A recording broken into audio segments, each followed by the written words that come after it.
अस्सलाम वालेकुम नाज़रीन, सिंध टेलीविजन न्यूज़ पर जो मेज़बान फयाज़ नाइज गुफ्तगू था पाक अमरीका लागापन के हवाले से एक दफ़ो ॿीहर अमरीका के सेंटकॉम के चीफ पाकिस्तान के आर्मी चीफ से राब्तो किया है। उन सॼे मामले ते गुफ्तगू कयूं था। टेलीफोन लाइन ते मौजूद हैं मुल्क जा सीनियर दिफ़ाई तजनिगार जनाब तलत मसूद साहब। तलत साहब अस्सलाम वालेकुम। जी वालेकुम सलाम। तलत मसूद साहब, किस तरह देखते हैं मजमूई तौर पर पाक अमरीका रिलेशनशिप जो आज जिस नहज पे खड़े हुए हैं? देखिए, मेरे ख्याल में अमेरिका को एहसास हुआ, ये जो ट्रंप की जो ट्वीट आई इतनी गैर मुनासिब ट्वीट थी और बिल्कुल गलत ट्वीट थी, जिससे जाहिर है पाकिस्तान में सख्त इसका एहतजाज हुआ और एक लिहाज से सारे मुल्क में इश्तिहाल भी हुआ। और चीफ ऑफ आर्मी स्टाफ ने जनरल बाजवा ने बिल्कुल सही फिर उसका जवाब भी दिया कि इस तरीके से अगर यही रवैया रहा तो बहुत ही नुकसान होगा पाकिस्तान और अमेरिकन रिलेशंस पर, और ये हम बिल्कुल काबिल बर्दाश्त नहीं है। और मेरे ख्याल में पूरी कौम जो थी हमारी इस मामले में बिल्कुल यकसुई थी इसकी सोच में, और इन्होंने इसको बड़ा कंडेम किया। तो मेरे ख्याल में अमेरिका को ये एहसास हुआ, असल में बात दरअसल ये है कि प्रेसिडेंट ट्रंप को पाकिस्तान की अहमियत का कोई एहसास नहीं है, और उन्होंने जो बात कही और फिर जो रद्द अमल आया उससे फिर जो अमेरिकन एडमिनिस्ट्रेशन है वो काफ़ी परेशान हो गई कि ये ना हो कि पाकिस्तान जो का ताउन जो है वो हमें हासिल ना हो, इसलिए कि पाकिस्तान एक बहुत अहम मुल्क है और इस खत्ते में, और ख़ास तौर से अफ़गानिस्तान का जिस किस्म के हालात हैं उसमें पाकिस्तान का एक बहुत बड़ा किरदार है। तो जनरल जोसेफ और जो सेंटकॉम के कमांडर हैं और दूसरे जो बड़े अहम एहलकार हैं, मसलन डिपार्टमेंट ऑफ स्टेट के सेक्रेटरी स्टेट या सेक्रेटरी डिफेंस वगैरह, उनको भी इसका पूरा एहसास हुआ कि ये ना हो कि पाकिस्तान का ताउन जो है हमें हासिल न हो। तो इस वजह से आपने देखा कि उन्होंने ये कोशिश अब की है कि पाकिस्तान से ताल्लुकात को बेहतर किया जाए, नॉर्मलाइज किया जाए, और जो नुकसान हुआ है पाक और अमेरिकन ताल्लुकात में उसमें कमी की जाए। इस वजह से जनरल जोसेफ ने, जो सेंटकॉम के कमांडर हैं, उन्होंने कोशिश की और राब्ता कायम करने की कोशिश की और ये कहने की कोशिश की कि पाकिस्तान की हमारे लिए बहुत अहमियत है, पाकिस्तान हमारा दोस्त वगैरह है। लेकिन बात दरअसल ये है कि उन्होंने जो नुकसान पहुंचाया है वो इस तरीके से पूरी तौर से इससे मामलात हल नहीं होंगे जब तक कि प्रेसिडेंट ट्रंप जो है। लेकिन तलत मसूद साहब, ये जो ट्वीट थी ये आइसोलेशन में तो नहीं थी। उससे पहले टिलरसन जो सेक्रेटरी ऑफ स्टेट हैं या जनरल जेम्स मैटिस जो अपना सेक्रेटरी डिफेंस हैं, खुद ट्रंप साहब जो है वो जब अपनी नेशनल सिक्योरिटी की अपना उसको अनाउंस कर रहे थे, या जब अफ़गानिस्तान और साउथ एशिया के हवाले से अपनी पॉलिसी अनाउंस कर रहे थे, तो ये तो एक मुसलसल उनकी अपना एक वेल थॉट उनका स्टैंड है पाकिस्तान के बारे में। इसमें तो कोई शक नहीं कि वो दबाव तो रख रहे थे पाकिस्तान के ऊपर। ये उनका ये ख्याल था कि जो हक्कानी नेटवर्क और शूरा है, पाकिस्तान इनकी अभी भी मदद करता है, और उनका ये ख्याल था कि इनसे पाकिस्तान जो है इनसे एक तरीके से जंग करे, क्योंकि पाकिस्तान तो बिल्कुल इसके मुखालिफ है कि पाकिस्तान अफगानिस्तान की जंग पाकिस्तान नहीं लड़ सकता। ये तो अफगानिस्तान लड़े या उसके अगर इत्तेहादी अमेरिका वगैरह लड़ना चाहते हैं तो वो लड़ते रहें। हम तो कह रहे हैं कि वहाँ एक सियासी हल की जरूरत है, इसमें तो कोई शक नहीं है। लेकिन इस स्टेज के ऊपर पाकिस्तान और अमेरिका के ताल्लुकात को ले जाना और इस किस्म की फजूल बात करना प्रेसिडेंट ट्रंप का, ये मेरे ख्याल में कभी उन्होंने सोचा भी नहीं था जो इनका एडमिनिस्ट्रेशन है। लेकिन ये जो है इन्होंने तो कट ऑफ पॉइंट पे कर लिया ना, इस किस्म की बात करके पाकिस्तान को जलील करने की कोशिश की। पाकिस्तान को कभी इस किस्म का ताल्लुकात में उतार चढ़ाव बहुत आया है अमेरिका और पाकिस्तान में, बट कोई प्रेसिडेंट ने इस किस्म की बात नहीं की जिस तरीके से इन्होंने की। लेकिन आप क्या समझते हैं कि जब इस खित्ते के अंदर अमेरिका ने अपनी प्रायोरिटीज़ तय कर ली हैं, हिंदुस्तान उनकी स्ट्रेटेजिक पार्टनरशिप में आ चुका है, और उसके साथ साथ वो अफ़गानिस्तान के अंदर अपना परमानेंट एक अपना वहाँ पे बेस रखना चाहते हैं, पाकिस्तान भी बार बार शिकायत कर रहा है। कल परसों भी जब हमने हमारी फॉरेन अपना मिनिस्ट्री की तरफ से जो ब्रीफिंग दी गई, डिप्लोमेट्स को कहा गया कि एनडीएस और रा जो है वो बलूचिस्तान के अंदर और दूसरी जगहों पे वो इन्फिल्ट्रेशन कर रहे हैं। ऐसी सूरत में हम उनसे क्या चाहते हैं, वो हमसे क्या चाहते हैं? देखिए, मेरे ख्याल में उनको पता है कि पाकिस्तान की एक बड़ी अहमियत है। पाकिस्तान जो है उसकी लॉजिस्टिक सप्लाई लाइन जो है वो तो इनके लिए एक लाइफ लाइन है। अगर वही पाकिस्तान बंद कर दे तो इनके लिए बहुत मुश्किलात पैदा हो जाएं अमेरिका में फ्लाई करना, और फ्लाई भी अगर वो फ्लाइट भी ना मिल सके, ईरान से भी नहीं मिल सके, तो फिर सेंट्रल एशिया से लाए, और बहुत उसके नुकसानात हैं। तो ये एक उनके लिए कोई आसान चीज़ नहीं है। फिर उसके अलावा अगर पाकिस्तान का ताउन हासिल ना हो तो फिर उनके लिए अफगानिस्तान में बड़ी मुश्किलात पैदा हो सकती है। तो देखिए, इंडिया से आप बिल्कुल सही कह रहे हैं, उनके बड़े स्ट्रेटेजिक और गहरे ताल्लुकात हैं, वो अपनी जगह पर हैं। लेकिन दुनिया में अब जीरो सम गेम नहीं है कि आप कि अगर एक से बहुत अच्छे ताल्लुकात हुए तो इसका मतलब ये नहीं है कि आप दूसरे से ऐसे ताल्लुकात कर लें कि जो फ़ायदे आपको एक रवाबित और रिश्ते से होते हैं वो बिल्कुल मनफी हो जाए। तो आपको ये देखना है कि किस तरीके से हर मुल्क से आप बेहतर से बेहतर ताल्लुकात रखकर अपने मुल्क को फ़ायदा पहुंचा सकते हैं। बड़ी मेहरबानी तलत साहब, आपने हमें ज्वाइन किया। नाज़रीन, तलत मसूद साहब जो है असां सां गॾु हुआ, मुल्क जा मारूफ़ सिक्योरिटी एनालिस्ट आहिनि। असां सां टेलीफोन लाइन ते गॾु हुआ। अमरीका जे पारां सेंटकॉम जे चीफ जनरल जोसेफ जेको आहे उहो पाकिस्तान जे आर्मी चीफ खे फ़ोन कई आहे। उन फ़ोन खां पोइ जेको ISPR जो तर्जुमान ॿुधायो आहे त जनरल जोसेफ जो चवणु इहो त हू पाकिस्तान जे हिन दहशतगर्दी ख़िलाफ़ु जंग में पाकिस्तान जे किरदार जी हुन वाखाण कई ऐं पाकिस्तान जे किरदार जी अहमियत ते तफ़सील सां गुफ़्तगू कई। ऐं हुनजो इहो चवणु बि हुयो त अमरीका क़तन इहो नथो चाहे त यूनिलेटरली पाकिस्तान जे अंदरि को ऑपरेशन करे, बल्कि अमरीका उन सिलसिले में पाकिस्तान जे ताउन जो तलबगार आहे।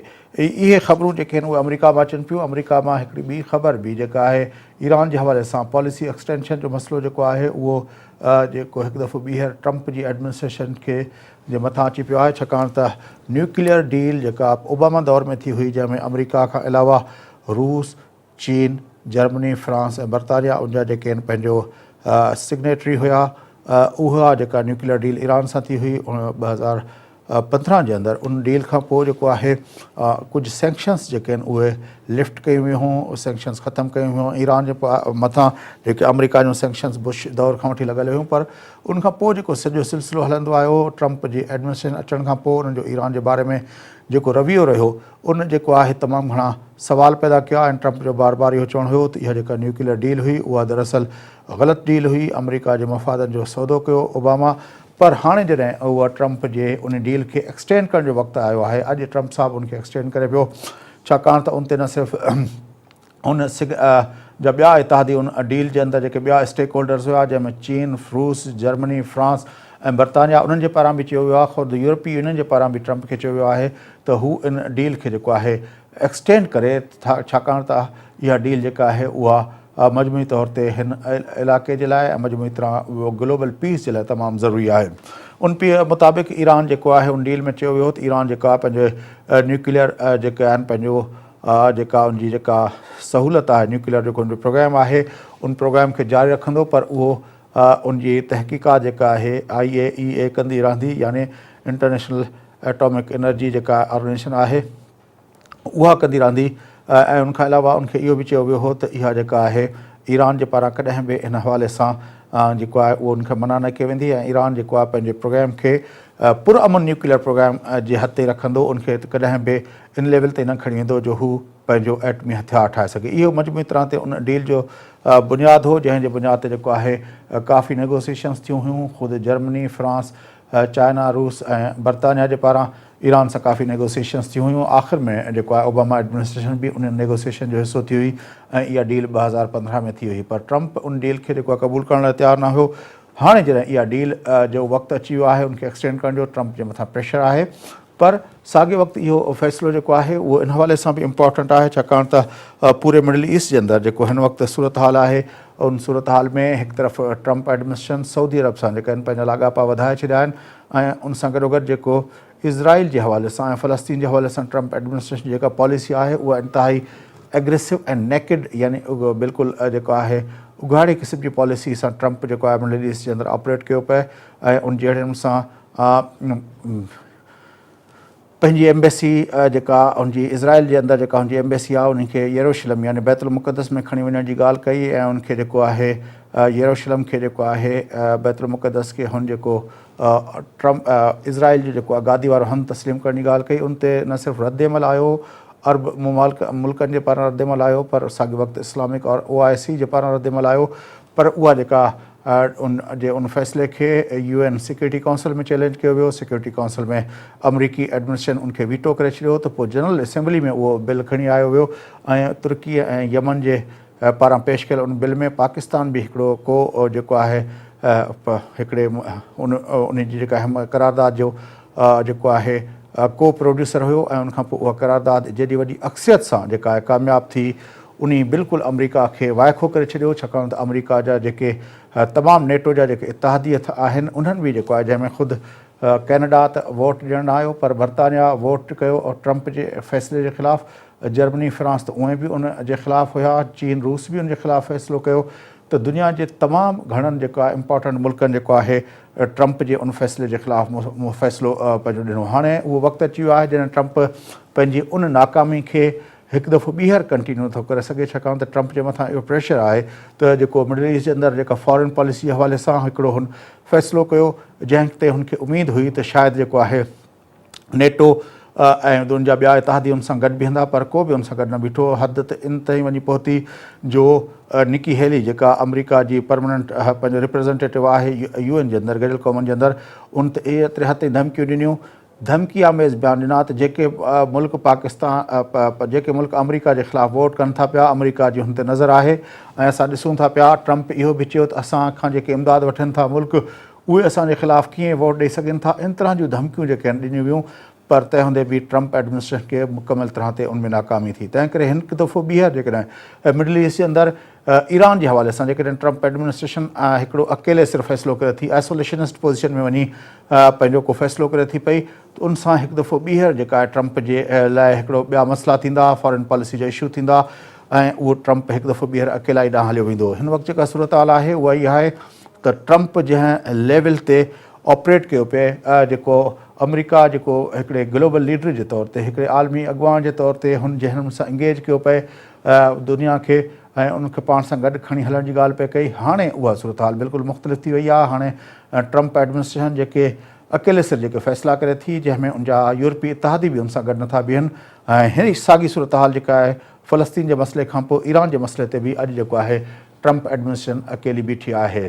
पर मसइलो इहो आहे त इहा जेका सूरत हाल आहे ट्रम्प अकेले सिर इहे फ़ैसिला करे पियो या इन फ़ैसिलनि से ट्रम्प अमरीका जी इस्टेब्लिशमेंट खे बि पाण एतमाद में वठे पियो, जेकॾहिं अमरीका जी जेका DOD यानी डिपार्टमेंट ऑफ डिफेंस जेका आहे यानी पेंटागन जी जेकॾहिं इहा पॉलिसी आहे जेका मिडल ईस्ट जे बारे में, जेका असांखे फ़लस्तीन जे मामले ते नज़र आई या जेका असांखे ईरान जे मसइले ते नज़र आई, जेकॾहिं इहा ट्रम्प जी ज़ाती पॉलिसी न आहे बल्कि DOD जी पॉलिसी आहे त पोइ त अमरीका जे लाइ तमामु ख़तरनाक ॻाल्हि थींदी, छाकाणि त अमरीका जे इदारनि जे बारे में जेको इहो तसवुरु कयो वेंदो आहे त अमरीका जा इदारा हिकिड़े मुस्तक़िल मिज़ाजी सां पॉलिसियूं ठाहींदा आहिनि ऐं उन जे बारे में पोइ आहिस्ता आहिस्ता उन्हनि खे उन पॉलिसी जे डायरेक्शन में हलाईंदा आहिनि। जेकॾहिं इन वक़्तु ईअं थिए थी त ओबामा जे दौर में हिकिड़ियूं पॉलिसियूं ऐं ट्रम्प जे दौर में ॿियूं पॉलिसियूं, वरी जेकॾहिं ॿियो जेकॾहिं को सदर अचे त वरी फॉरेन पॉलिसी जे हवाले सां ईअं जेकॾहिं यू टर्न वठणु शुरू कया अमरीका, त यकीनी तौर ते अमरीका जी जेका हैसियत आहे बहसियत हिकिड़े ग्लोबल लीडर जे उहा आहिस्ता आहिस्ता ख़तमु थी वेंदी। ट्रम्प जो जेको अॼोको फ़ैसिलो आहे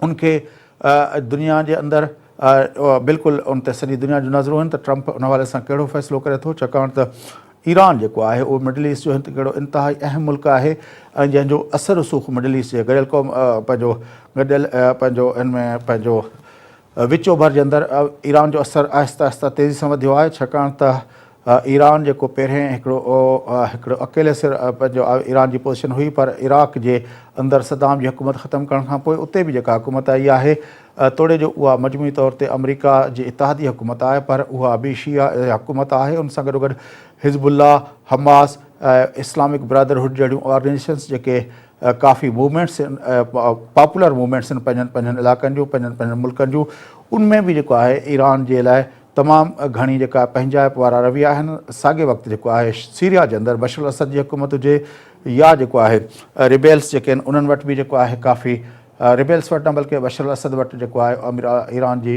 जेको आहे काफ़ी आहे। ईअं यमन जे अंदरि जेके हौसी बाग़ी उन्हनि खे बि ईरान जे वेझो सम्झो पियो वञे। त मिडल ईस्ट जे अंदरि इन तरह जूं काफ़ी मूवमेंट्स जेके बि आहिनि अवामी सतह जूं, उहो हौसी बाग़नि जी मूवमेंट हुजे, उहो इस्लामिक ब्रदरहुड वारी मूवमेंट हुजे, या उहा जेका आहे हिज़बुल्लाह जी मूवमेंट हुजे, या उहा फ़लस्तीन जे अंदरि हमास जी मूवमेंट हुजे, उहे मूवमेंट्स जंहिंजे अंदरि अवामी पंहिंजो सपोर्ट बि आहे, त साॻियो वक़्तु उन्हनि वटि मिलिटेंसी बि आहे, उहे मूवमेंट्स जेके आहिनि उन्हनि खे ईरान जे वेझो सम्झो पियो वञे। जॾहिं त जेके हुक्मरान जेके किंगडम्स आहिनि, सऊदी अरब जो हुजे या ॿियूं इन तरह जूं जेके किंगडम्स आहिनि, उन्हनि खे जेको आहे ईरान मुखालिफ़ सम्झो पियो वञे। तंहिं करे हिकिड़ी जेका सूरत हाल आहे उहा सूरत हाल इहा आहे त ईरान जेको आहे पूरे विच ओभर जे अंदरि अवामी जेका तहरीकूं आहिनि उन्हनि जो सपोर्टर बणिजी ऑपरेट करे पियो। इहा जेका सूरत हाल आहे ऐं उनजे करे जेके अंदरां ई अंदरां उहे हुकूमतूं जेके बादशाहतूं आहिनि काफ़ी उन्हनि जे मथां हिकिड़ो प्रेशर अचे पियो। थोरे जो रिफॉर्म्स जे लाइ असांखे नज़र आई, सऊदी हुकूमत जे अंदरि बि रिफॉर्म्स आणण जी कोशिशि कई वई। औरतुनि खे लाइसेंस, औरतुनि खे ड्राइविंग जी इजाज़त, औरतुनि खे मार्केट ते वञण जूं इजाज़तूं, इन तरह जा ॿिया फ़ैसिला कया विया। पर साॻे वक़्तु जेका यमन जे अंदरि सऊदी अरब करे पियो, या ख़ुदि जेको आहे पंहिंजे ख़ानदान जे अंदरि जेका शहज़ादे मोहम्मद बिन सलमान जेके कार्रवाई कई आहे करप्शन जे इल्ज़ाम हेठि जेका रॉयल फैमिली जे शहज़ादनि खे गिरफ़्तार कयो आहे, उनजे हवाले सां काफ़ी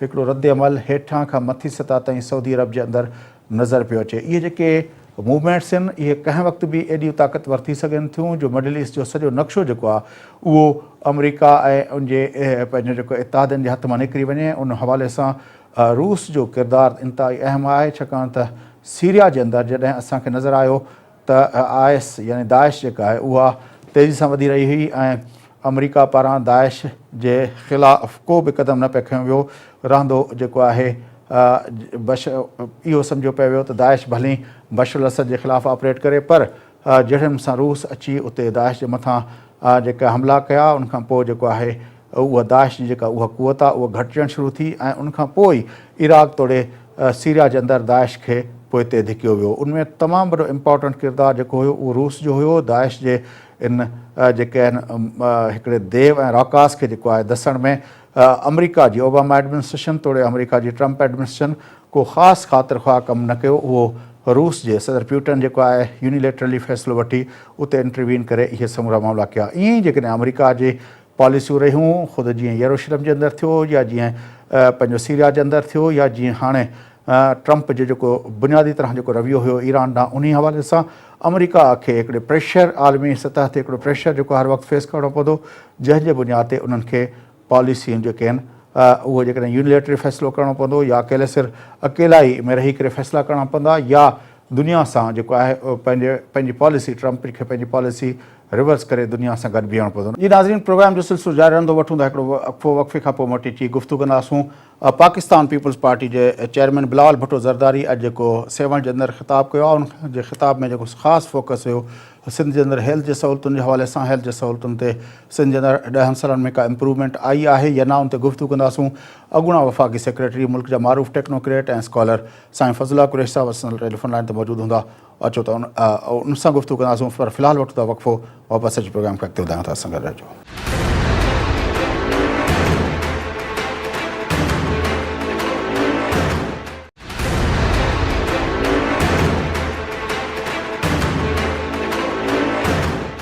वेलकम बैक नाज़रीन। अचो प्रोग्राम जे सिलसिले खे अॻिते वधायूं, गुफ़्तगू कयूं था सिंध जे सियासी मंज़रनामे ते। अॼु पाकिस्तान पीपल्स पार्टी जे शरीक चेयरमैन, पाकिस्तान पीपल्स पार्टी जे चेयरमैन ऐं सिंध जे वॾे वज़ीर जेको आहे सेवण में जेको आहे मुख़्तलिफ़ स्कीमनि जो इफ़्तिताह कयो आहे। उते उन हवाले सां जेके ख़ासि तरह जेका तक़रीर थी आहे उनमें सिंध जे अंदरि हेल्थ जे सहूलियतुनि जे हवाले ते पाकिस्तान पीपल्स पार्टी जे चेयरमैन बिलावल भुट्टो ज़रदारी साहिबु काफ़ी फोकस कयो आहे। उनजो चवणो आहे त पाकिस्तान जे अंदरि सिहत जूं सभ खां सुठियूं सहूलियतूं सिंध में आहिनि। हुन इहो बि गिदावा कई त सिंध जे अंदरि जेका आहे एशिया जी वॾे में वॾी अस्पताल आहे।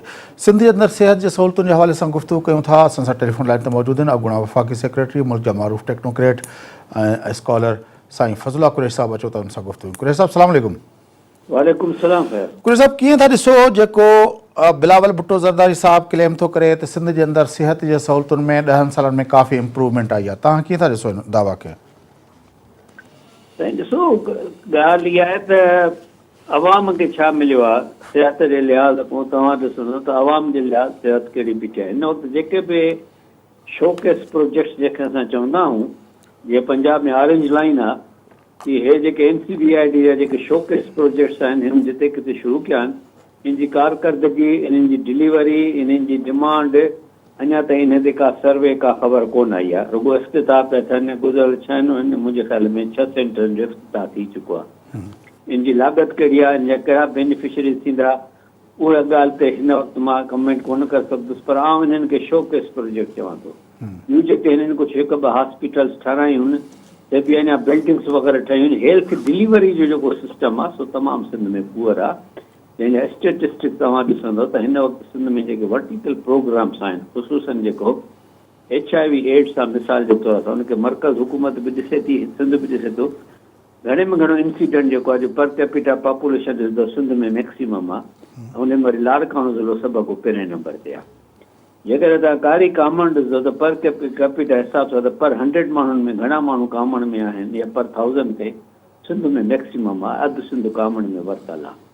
इन खां पोइ जेकॾहिं तव्हां पंहिंजो बेसिक हेल्थ यूनिट त बि गवर्नमेंट जी कारकर्दगी डायरेक्टली इन करे कोन चवंदुसि त पैसा बराबरि गवर्नमेंट जा आहिनि, पर उनखे जेको आहे हिकिड़ो इदारो, हिकिड़ी कंपनी हलाए रही आहे, ऐं उनजो डिलीवरी सर्विस बहितरु आहे। बसि जेकॾहिं तव्हां ॾिसंदव जेके डिस्ट्रिक्ट हॉस्पिटल्स आहिनि, उते तव्हां हमेशह तव्हां ॾिसंदो फसाद थींदा आहिनि, माण्हू मरी वेंदा आहिनि, औरतूं खे बेड कोन मिलंदो आहे, ऐं इहे ॿाहिरि औरतूं जनम ॾींदियूं आहिनि ॿारनि खे, ऐं उते दवाउनि जी जेका सख़्तु किल्लत आहे। ख़ुदि जेको तव्हां ॾिठो हूंदो त हफ़्तो ॾेढ अॻु इहा ॻाल्हि निकिती, 6 अरब रुपए जी दवाऊं जेके हेल्थ सेक्रेटरी साहिब जो तव्हां न वठंदुसि, छाकाणि नैब जी इंक्वायरी थी हले, त 6 महीना गुज़री विया, 6 अरब जी दवायूं कोन आयूं। ऐं कॉमन कंप्लेंट आहे तालुक हेडक्वार्टर हॉस्पिटल्स में, डिस्ट्रिक्ट हेडक्वार्टर में, रूरल सेंटर्स में, त हेल्थ डिलीवरी कोन्हे। हाणे जेकॾहिं तव्हांजी हेल्थ डिलीवरी कोन्हे, इवन जेके तव्हांजूं जेके टीचिंग हॉस्पिटल्स जेके सभ खां बेस्ट लिखियूं वञनि थियूं, उन्हनि में बि तव्हां भई दवाउनि जी शिकायत आहे, माण्हू कोन था मिलनि, एडमिशन माण्हू खे कोन थी मिले पई, ऐं तव्हांजी डॉक्टरनि जो एब्सेंटी रेशो आहे। हाणे वञी 6000 डॉक्टर माण्हू रखिया अथऊं, उन्हनि मां कुझु रिपोर्ट कया, कुझु रिपोर्ट न कई आहे, ऐं चवंदा 6000 डॉक्टर ॿिया हूंदा, माना अञा ताईं असां वटि 12000 डॉक्टर जी खोट आहे। ऐं इन खां पोइ 20-20 साल वेठा आहिनि डॉक्टर, पंहिंजा प्रमोशन कोन था थियनि, मैनेजमेंट जा इशूज़ आहिनि। इहे सभु हेल्थ डिलीवरी सिस्टम ते इफेक्ट कनि थियूं न। तंहिंखां पोइ जॾहिं तव्हांखे मूं ॻाल्हि कई त हाणे बि तव्हां ॾिठो हूंदो, कल्ह बि ख़बरूं आयूं त ॿार उड़ीअ में मरी विया। माना इम्यूनाइज़ेशन नेटवर्क तव्हांजो तमामु पुअर आहे। इम्यूनाइज़ेशन तव्हां वटि कोन्हे। थर में जेको बि थी रहियो आहे, जंहिं सबबु थी रहियो आहे, उहो अञा ताईं कंटिन्यूटी आहे। हमेशह चवनि था थर में हेतिरा ॿार मरी विया, हेतिरा ॿार हली विया। मेल न्यूट्रिशन जेको हेल्थ जो आहे, मेल न्यूट्रिशन सिंध में, पाकिस्तान में घणे में घणी मेल न्यूट्रिशन सिंध में आहे। इहे सभु हिक ॿिए सां कनेक्टेड आहिनि। ईअं कोन त रुगो हेल्थ डिपार्टमेंट जो ॾोह आहे। चङा जेकर कारी कामण आहे त उन में जेको आहे सो हिकिड़ो पब्लिक अवेयरनेस घटि आहे। ॿियो नंबर 1, नंबर 2 पाणी जो असां जेको जज साहब चयो आहे त असांजो पाणी जेको आहे 80% सिंध जेको आहे सो ख़राबु पाणी थी पिए पई। त हाणे शोकेस प्रोजेक्ट्स पंहिंजे जाइ ते आहिनि, पर जेका असुल डिलीवरी जेका आवाम खे थियणु घुरिजे, उहा आवाम खे हेल्थ सिस्टम में न थी रही आहे। नंबर 1। नंबर 2, ॿियो हिकिड़ो पैटर्न शुरू कयो आहे त घणियूं अस्पतालूं हवाले कंदा था वञनि पिया। चलो बेसिक हेल्थ यूनिट असां कंपनी ठाहीसीं, उहा हवाले थिया, ऐं असांखे यकीन आहे त असां मैनेज करे रहियूं। पर ॿियूं घणियूं हॉस्पिटल्स घणनि ई ज़िलनि में हिननि प्राइवेट हैंड्स खे ॾेई छॾियूं। उन जे लाइ मुख़्तलिफ़ रिपोर्टूं मुख़्तलिफ़ हंधनि ते अचनि थियूं। तव्हांजा पाण जेके नुमाइंदा आहिनि इन ॻाल्हियूं कंदा रहंदा आहिनि, ऐं फिल्मूं हॉस्पिटलनि जा फ़ोटू ॾेखारींदा हॉस्पिटल जा, त किथे फर्नीचर कोन्हे, किथे डॉक्टर कोन्हे, किथे पुर्ज़ा कोन्हनि। हाणे इहे सॼे में कीअं मां चवां त सिंध जो हेल्थ डिलीवरी सिस्टम बेस्ड आहे। ये 2-3 शयूं थियूं। हिकिड़ो जीअं तव्हां चयो त PPH जे हवाले बेसिक हेल्थ यूनिट कया विया। उनखां अलावा जेको आहे काफ़ी जॻहनि ते जेको आहे डॉक्टर अदीब रिज़वी साहब जी जेको इंटरवेंशन असांखे नज़र अचे थी पई। हाणे ऐं हाणे जेको रिसेंटली जेके थिया आहिनि त डॉक्टर नदीम कमर साहब जेको आहे, जेको NICVD जो हेड आहे, उन जी बि इंटरवेंशन मुख़्तलिफ़ ज़िलनि में उहा शुरू थी आहे। उनखां पोइ इंडस हॉस्पिटल जेका आहे, उन जी बि हिकिड़ी रेपुटेशन कराची जे अंदरि रही आहे। उन्हनि सां बि जेको आहे कुझु जाइ ते उन्हनि जी इंटरवेंशन बि जेको आहे असांखे नज़र आई आहे। तव्हांजे ख़्याल में इहे जेके रेपुटेशन वारा नाला आहिनि, उन्हनि जे इंटरवेंशन सां इहो इलीट वारो सॼो कमु आहे। इन जो पंहिंजो हिकिड़ो नालो आहे, हिकिड़ो पंहिंजे हिकिड़े प्रोजेक्शन ते कमु कनि पिया। आउं ॻाल्हि थो कयां पियो 4 करोड़ माण्हुनि जी दयाल साहब, जेके माण्हू ॿाराड़नि में रहनि था, जेके तालकनि में रहनि था, जेके ज़िलनि में रहनि था, जेके पब्लिक हॉस्पिटल्स में अचनि था, हे स्पेशलाइज़ फैसिलिटीज़ आहिनि। इहे पंहिंजे जाइ ते इन्हनि जी अहमियत को कोई इनकार कोन्हे, पर जॾहिं तव्हां जनरल ॻाल्हि कंदव हेल्थ जी, त आम माण्हू खे हेल्थ में कहिड़ियूं फैसिलिटी मिलनि थियूं, आम माण्हू जो कहिड़ो हाल आहे। हर हंधि हुनखे चवंदा अस्पताल वञो, डॉक्टर बाबा जेकॾहिं असां 40-50 अरब रुपया बजट में रखूं था, पोइ छो माण्हू दवायूं वठी अचनि, छो सिरिंज वठी अचनि, छो कपह जो पंहिंजी कपह ऐं मलम पटीअ जो सामान वठी अचनि। ॻाल्हि इन ॻाल्हि खे ॾिसणो आहे त आवाम खे डिलीवरी इन पैसे जी केतिरे क़दुरु थी रही आहे। हीअ हिकिड़ी स्पेशलाइज़ फैसिलिटीज़ आहिनि, नो डाउट ज़रूरी आहिनि, पर सुवाल आहे त व्हाट इज़ प्रायोरिटी। जे मूं तव्हांखे मिसाल ॾिनो त orange line is a priority or public transport is a priority. अहिड़ी क़िस्म जूं ॻाल्हियूं थियनि थियूं पयूं हिते बि हिकिड़ो आहे, पर बहरहाल हिकिड़ी ॻाल्हि जेका थी रही आहे, पर ॻाल्हि आहे त इन खां वधीक जेका ज़रूरत आहे त हेल्थ शोबे में त असां जेके जिते असांजी जेका ॿिया जेके हॉस्पिटल जेके जनरल जेके हॉस्पिटल्स आहिनि उन्हनि जी सूरत हाल कयूं, दवाउनि जी फराहमी कयूं, ऐं जेके वर्टिकल प्रोग्राम्स आहिनि जिते असांजा माण्हू मरी रहिया आहिनि, जेके विचंदड़ बीमारियूं आहिनि, उन्हनि जे लाइ वधीक असांखे प्रायोरिटी करणु घुरिजे। मतिलबु तव्हांजो ख़्यालु इहो आहे त हिकिड़ो त असांजा जेके इहे प्रोग्राम्स आहिनि एड्स जो, हेपेटाइटिस जो, ऐं उनखां अलावा मलेरिया जो, ऐं उनखां अलावा जेको आहे उरड़ी वग़ैरह जेके आहिनि, ऐं पंहिंजो उन्हनि ते असांखे फोकस करणु घुरिजे, जंहिंखे तव्हांखे नज़र जंहिंमें तव्हांखे नज़र अचे थो त फोकस कोन्हे, हालांकि उनमें तमामु घणी फंडिंग आई आहे, बैन अवी इदारनि बि हेपेटाइटिस ते फंडिंग आहे, डिलीवरी कोन्हे, छाकाणि तव्हां रिज़ल्ट ॾिसो न, तव्हां जेका रेशियो कढंदो इम्यूनाइज़ेशन जो, त किथे बीठो आहे रेशियो इम्यूनाइज़ेशन। पोलियो जा केसिस अञा ताईं रिपोर्ट थी रहिया आहिनि। जीअं मूं तव्हांखे हेपेटाइटिस सी में तव्हांजो इंसिडेंट घणे में घणो आहे पाकिस्तान में, HIV एड्स में तव्हांजो इंसिडेंट घणे में घणा आहिनि, फिगर्स ईअं कंप्लीट कंदियूं न। मॉर्टिलिटी रेट, माइल न्यूट्रिशन जंहिंमें थर बि आहे, काछो बि आहे, इहे पब्लिक डिलीवरी हिते कोन्हे न। बाक़ी तव्हां डिस्ट्रिक्ट हेडक्वार्टर्स में तव्हां चइनि माण्हुनि खे फैसिलिटीज़ ॾियूं, शोकेस प्रोजेक्ट ठाहिया, वेल एंड गुड, भले ठाहियो, पर असल ॻाल्हि इहा त आवाम खे उन जो लाभ मिलणु घुरिजे। ॿी जेका तव्हां ॻाल्हि कयो था त जेको असांजो mid layer of basic health facilities जो जेको मिड लेयर आहे, यानी BHI यूज़ त जेको आहे PPHI जे हवाले थिया आहिनि, उन में तव्हांखे कुझु इम्प्रूवमेंट नज़र अचे थी, पर तालका ऐं डिस्ट्रिक्ट हॉस्पिटल्स जेके आहिनि असांजूं, district health officer, rural health centre जेके बेडेड आहिनि, जिते वधीक फैसिलिटीज़ प्रोवाइड थियल थियणी हुयूं, करणी हुयूं, उहे बि जेके रूरल हेल्थ सेंटर्स आहिनि त तमामु ऑर्गेनाइज़ नमूने रहिया विया, सॼे सिंध में फैलियल आहिनि, उते बि डिलीवरी सिस्टम कोन्हे, दवायूं कोन्हनि, डॉक्टर्स कोन्हनि।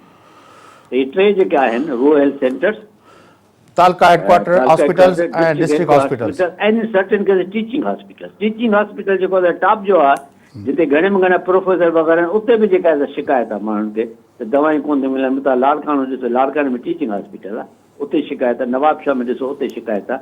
इहे टीचिंग हॉस्पिटल्स आहिनि। हाणे त ॿाहिरि मेडिकल कॉलेज जे करे पंहिंजो सिविल हॉस्पिटल सखर बि टीचिंग हॉस्पिटल थी वई आहे। हा, इन जे करे तव्हां ॾिसो रोज़ ख़ुर्शीद छा वञी दाऊं कंदो आहे उते, त तव्हां छा पिया कयो, कीअं था कयो। इहे जेके सभु ॻाल्हियूं सभिनी खे कॉम्प्रिहेंसिव रिव्यू इन जो वठणु घुरिजे। ऐं जेके असांजा रिज़ल्ट्स आहिनि, स्टेटिस्टिक्स आहिनि, मूंखे शॉर्ट नोटिस न तव्हांखे अंग अखर बि पेश कया त किथे असां किथे बीठा आहियूं ऐं ॿिया सूबा या दुनिया में कहिड़ियूं लेवल्स आहिनि। पर कराची जे अंदरि जिनाह जो स्टेटस बहितर थियो आहे, ख़ासि तौर वफ़ाक़ खां पोइ जॾहिं सिंध जे अंदरि आई आहे, जेका दावा कई वञे थी हुकूमत जे पारां, अॼु बि बिलावल उहो त कोन्हे। छाकाणि ॾिसो न, जिन्ना हॉस्पिटल में जॾहिं मां विया त मूंखे ओतिरी रश, ओतिरी क्राउडिंग नज़र आई आहे जेका हुई अॻु में। उन में छा थियो, अॼु जिन्ना में मुंहिंजे ख़्याल में घटि अरब 1.5 अरब रुपए सां प्राइवेट वार्ड्स ठहिया आहिनि, कराची जे फिलेंथ्रापिस्ट रहिया।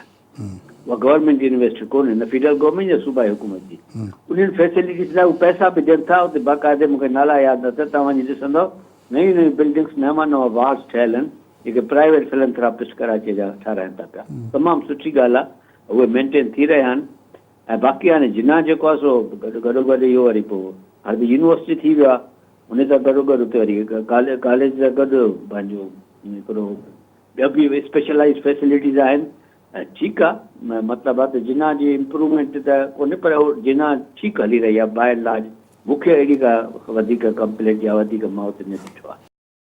वॾी महिरबानी कुरैशी साहब, तव्हां असांखे जॉइन कयो। नाज़रीन, साईं फज़लुल्लाह कुरैशी साहब सां गॾु आहे गुफ़्तगू तव्हां ॿुधी सिंध जे अंदरि हेल्थ जी फैसिलिटीज़ जे हवाले सां। तो जो अॼु पीपल्स पार्टी जे चेयरमैन बिलावल भुट्टो ज़रदारी साहब दावा कई त हुननि जी हुकूमत जेका आहे 10 सालनि में सिंध जे अंदरि जेके हेल्थ जूं सहूलियतूं जेके हू कयूं आहिनि, जहिड़े नमूने सां उन ते कमु कयो आहे, उन मां हुनजी दावा हुई त पूरे पाकिस्तान में बहितर हेल्थ जूं सहूलियतूं आहिनि, पर जेका कुरैशी साहब जंहिं ॻाल्हि ते ज़ोर ॾिनो त उहो इहा हुई त सिंध जे अंदरि ख़ासि तरह जेके वर्टिकल प्रोग्राम्स आहिनि जंहिंमें ख़ासि तरह एड्स जो प्रोग्राम आहे या हेपेटाइटिस जो प्रोग्राम आहे, मलेरिया जो प्रोग्राम आहे, पोलियो जा प्रोग्राम आहिनि, या जेको आहे इन तरह जा ॿिया जेके प्रोग्राम आहिनि उन्हनि प्रोग्राम्स जी इम्प्लीमेंटेशन जे हवाले सां काफ़ी शिकायतूं आहिनि। ऐं असां अॼु ॾींहं ताईं जेको एड्स जा वधि में वधि पाकिस्तान में कॾहिं मरीज़ थियनि था त उहे सिंध में थियनि था, ऐं उनजो बि मर्कज़ लाड़काणो आहे। ईअं हेपेटाइटिस बी सी ऐं उनखां अलावा जेको आहे पोलियो ते बि अञा ताईं असां कंट्रोल न करे सघिया आहियूं। इहे इशूज़ सिंध जे अंदरि ॿुधाइनि था पिया त इन्हनि मख़सूस प्रोग्रामनि जी इम्प्लीमेंटेशन में असांखे अॼु बि इशूज़ आहिनि, ऐं हुकूमत मुसलसल 10 साल कंटिन्यूटी जे बावजूदि बि इन्हनि प्रोग्रामनि खे अञा ताईं सिधी समत में हलाइण जे लाइक़ु न थी सघी आहे। जॾहिं त ॿी जेका कुरैशी साहब जेका इंतिहाई इम्पॉर्टेंट ॻाल्हि कई त जेको विचों लेयर आहे असांजे हेल्थ जे सहूलियतुनि जो, हिकिड़ियूं वॾियूं हॉस्पिटल आहिनि जिन हॉस्पिटल NICVD ऐं असांजो SIUT ऐं इन तरह जूं हॉस्पिटल्स आहिनि, पर जेके ॿियो लेयर आहे हॉस्पिटल्स जो जेको जंहिंमें तालका हेडक्वाटर जे अंदरि हॉस्पिटल्स आहिनि, डिस्ट्रिक्ट हेडक्वाटर्स जे अंदरि हॉस्पिटल्स आहिनि, या जेको असांजा रूरल हेल्थ सेंटर्स आहिनि, इहो जेके टे जेको आहे कंपोनेंट्स आहिनि असांजे हेल्थ जे इंफ्रास्ट्रक्चर जा, इहे टई जेके आहिनि लेयर आहिनि उहे ऑलमोस्ट जेको आहे उहो डिसफंक्शनल आहिनि। उते डॉक्टरनि जी बि खोट आहे, ऐं जेके डॉक्टर मुक़ररु थियल आहिनि त उन्हनि जी ड्यूटी जा इशूज़ बि आहिनि। साॻे वक़्तु उहे डॉक्टर जेके आहिनि उते हेल्थ जे दवाउनि जे सहूलियतुनि जा मसइला बि आहिनि, ऐं उते जेको आहे माण्हुनि सां जेको रवैये जा मामला बि आहिनि। उते सफ़ाई ऐं मशीननि जी जेका आहे प्रॉपर यूटिलाइज़ेशन जा तमामु घणा इशूज़ आहिनि जेका असांखे उन हेल्थ जे